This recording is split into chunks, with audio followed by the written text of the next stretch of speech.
Hi everyone, hope you're having a good day. I wanted to make this video today and start out a new series of videos for you guys. And I'm going to be calling these videos Foods We Grew Up With.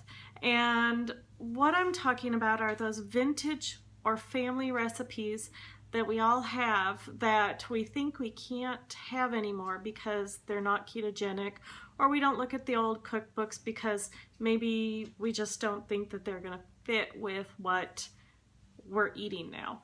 So I wanted to take an old cookbook like this one, the Better Homes and Gardens new cookbook, but we all know that this cookbook is like forever old. I was going to look up the copyright on this and I didn't, but by the end of the video I will have that for you.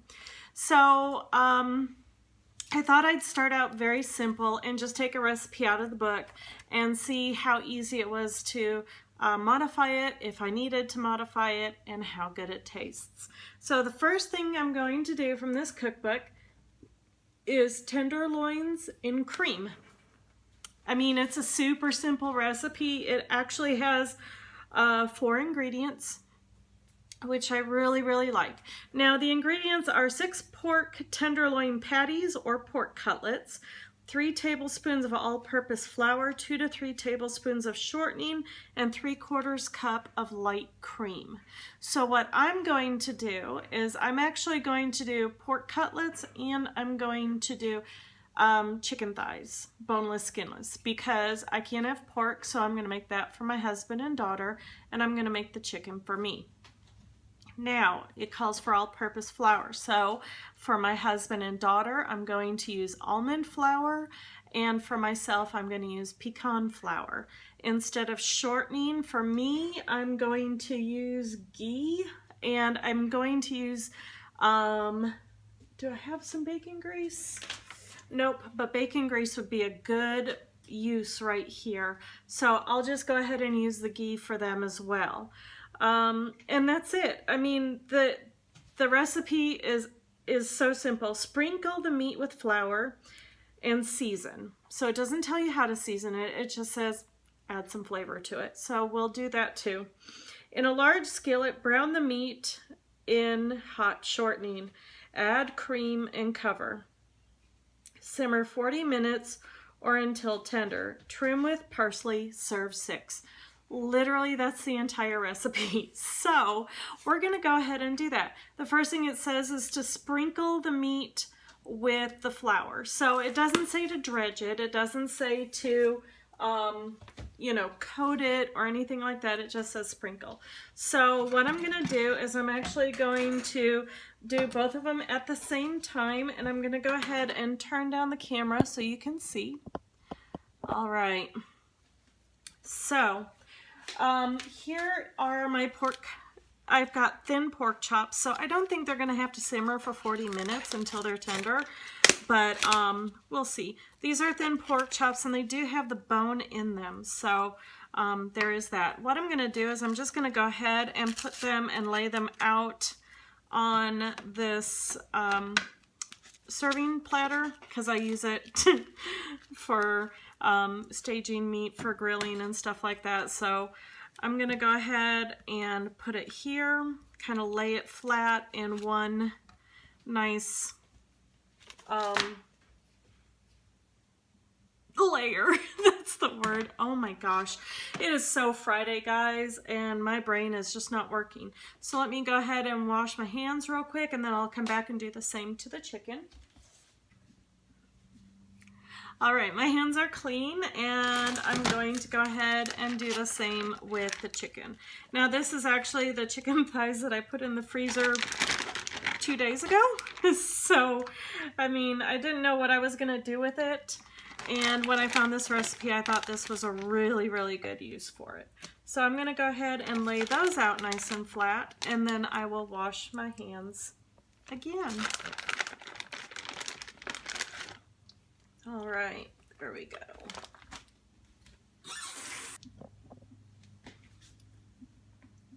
All right, I'm back, and now comes the part where we sprinkle them with flour and seasoning. So I've got my almond flour here. I actually got this almond flour at Aldi. I think it was 5 something for the bag. So I don't think that's too bad, and I haven't had an opportunity to really play with it yet. So let me grab a spoon, and I'm just going to go ahead and do a light dusting of it on this. Maybe a light dusting. Wow, that was pretty bad. Other things that you could probably use for this are going to be crushed up pork rinds, grated Parmesan cheese. I have a feeling this could be a really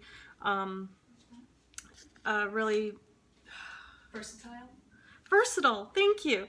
My daughter is in the background working on her prom dress, and apparently I need help with words because words and me are not working properly today. Okay, and then on mine, I'm going to use my pecan flour, and I'm just going to do a light dusting on that. And, okay, so when it comes to seasonings, you're going to use whatever seasonings you want. I'm going to just keep it simple today. I'm going to do salt,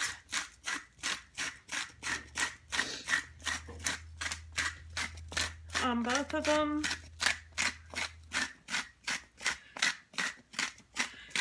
All right, and I'm also going to do a little bit of oregano because with this being a cream sauce, I think it would be more like an Alfredo flavor, so an Italian flavor. So I'm going to go ahead and use the oregano as well. Now, if you guys like onion or garlic powder, you could definitely use those as the seasonings, but I'm just going to do a really light sprinkle on all of these. And then I'm going to go ahead and turn them over and do the same thing. So I'm going to use these tongs to turn them over so I don't have to put you on hold and wash my hands again. And there we go. And I'm going to do the chicken first because since I'm allergic to the pork, doesn't matter if the pork gets chicken on it, but it does matter if the chicken gets pork on it. So I'm going to turn them over, chicken first and then pork, and then we'll just do the same thing.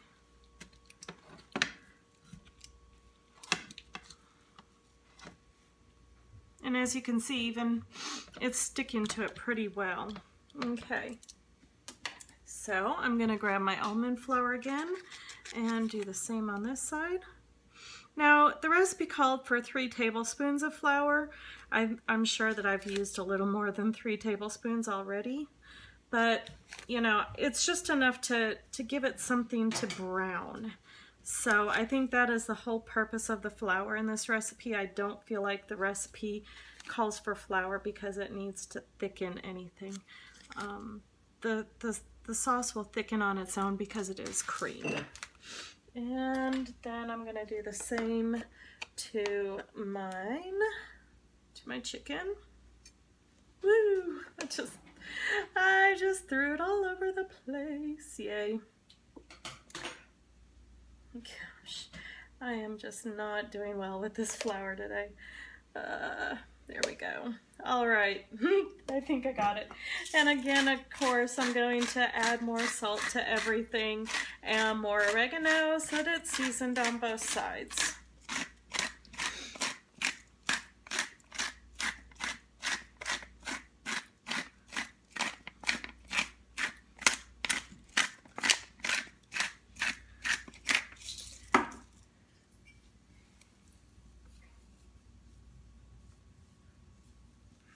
All right, now as you can see, I have made a fine mess of my stovetop. So I'm going to move these to the side and I'm going to clean off my stovetop because I definitely don't want to cook with all of those spices all over it.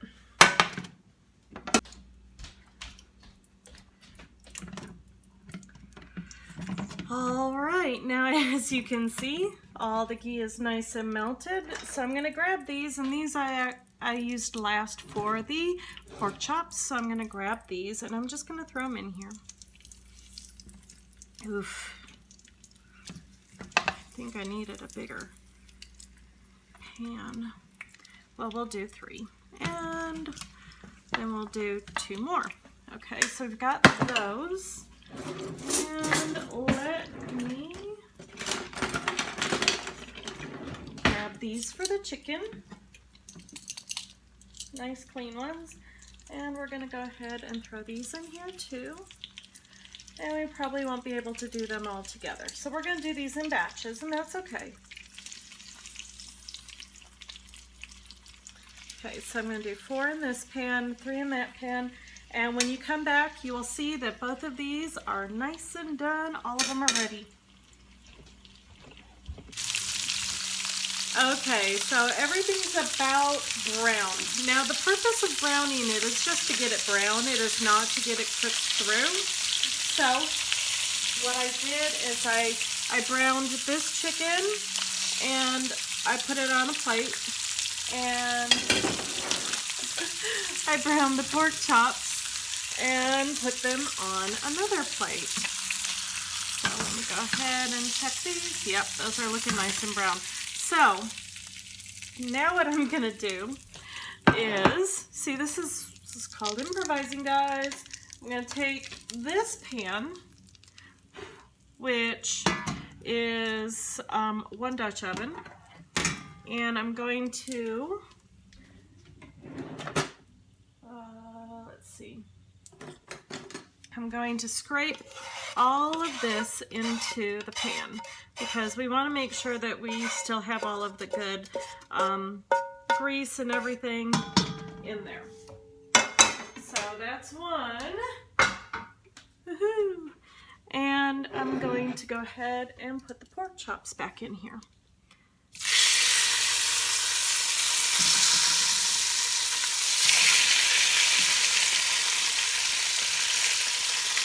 Okay. And I'm going to make sure and pour all that good grease in there, or juice in there as well. We're going to let that sizzle for a minute. And I'm going to take this pan and I'm going to use this for the chicken. And I'm going to make sure and put all of the good pan drippings in there. Okay. And then I'm going to take this chicken and throw it in here. Which it looks like I probably should have used these 2 pans to begin with, but you know, I'm a dummy and I didn't, and that's okay. Alright, and so we're going to go ahead and put the juices in there as well. Okay. Alright. Now what I'm going to do is turn these down to low. And the next thing is the cream. And I've got 2 different types of cream here. This one is going to be mine. It's in a glass bottle and it is pure cream. It is fresh. I get it at our local produce, Hendersonville Produce, and these bottles, it costs like $7 for this bottle, but it also has a bottle deposit. So once you turn a bottle back in, then this whole big bottle only becomes like $2.50. And when I'm paying $2.50 for something like this, I think that's a really good deal. But since we already have this, I'm going to go ahead and use this for my husband on his pork chops. So we're going to go ahead and do that. And it calls for 3/4 of a cup. So I'm just using a 1/2 and a 1/4 cup measuring spoon. And there you go.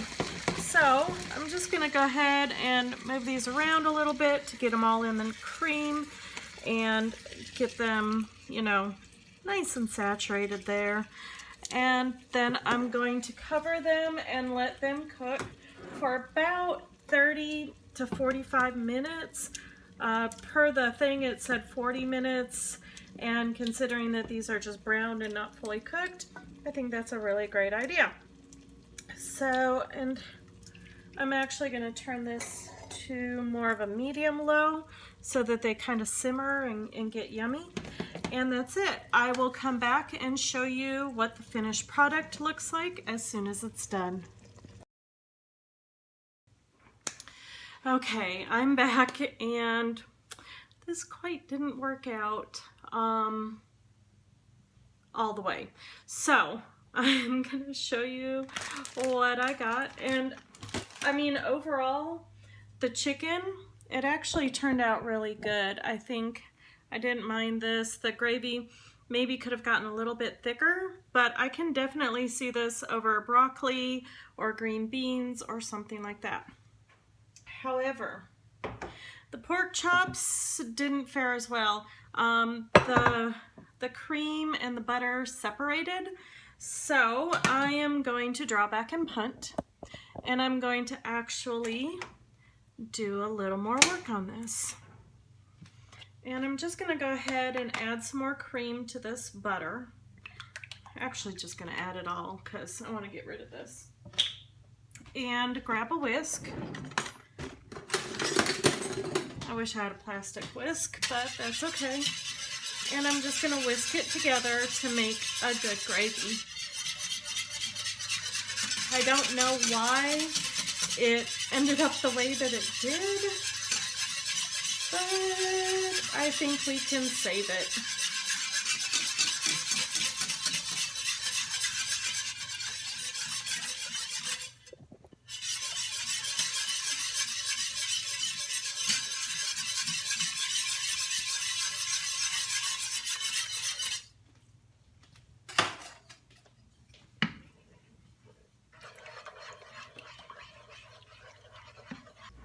All right, so this is an update. I didn't think I was actually going to use this video because I felt like I totally screwed it up, and I want to kind of show you what happened. So for me,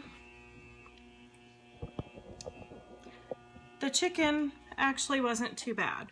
As you can see, the sauce thickened up really nicely, and as you can tell, we've pretty much eaten all of it. Maybe there was too much sauce, I don't know, but I'm gonna definitely be able to use this sauce for other recipes. Okay, now the pork chops, on the other hand, didn't turn out too well, and let me turn this up. I don't know why there's no lighting there. So anyway, the pork chops did not turn out well. The cream all evaporated and the oil separated, and it was really gross. So I put it in a pan and I cooked it on medium low, and I just stirred and stirred and stirred and stirred and stirred for probably a good 20 minutes. And it actually did thicken on me. So I put all of the pork chops in a bowl and poured it over the top.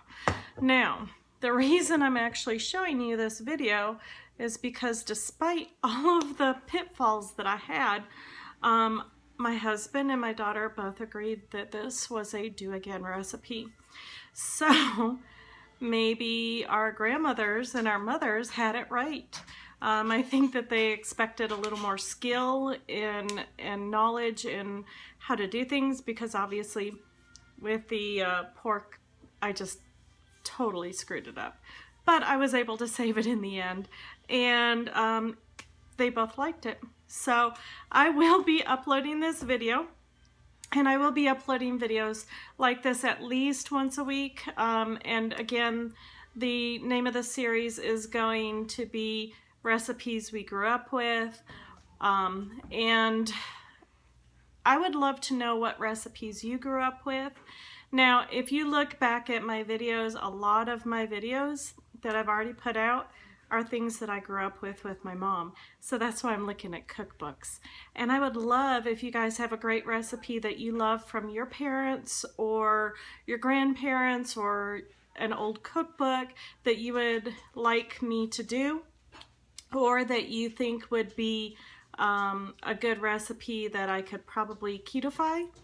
Please comment down below, send me a link, DM me in Instagram, join my Facebook group, put it in there, find a way to get me something, and I will make sure and do that for you.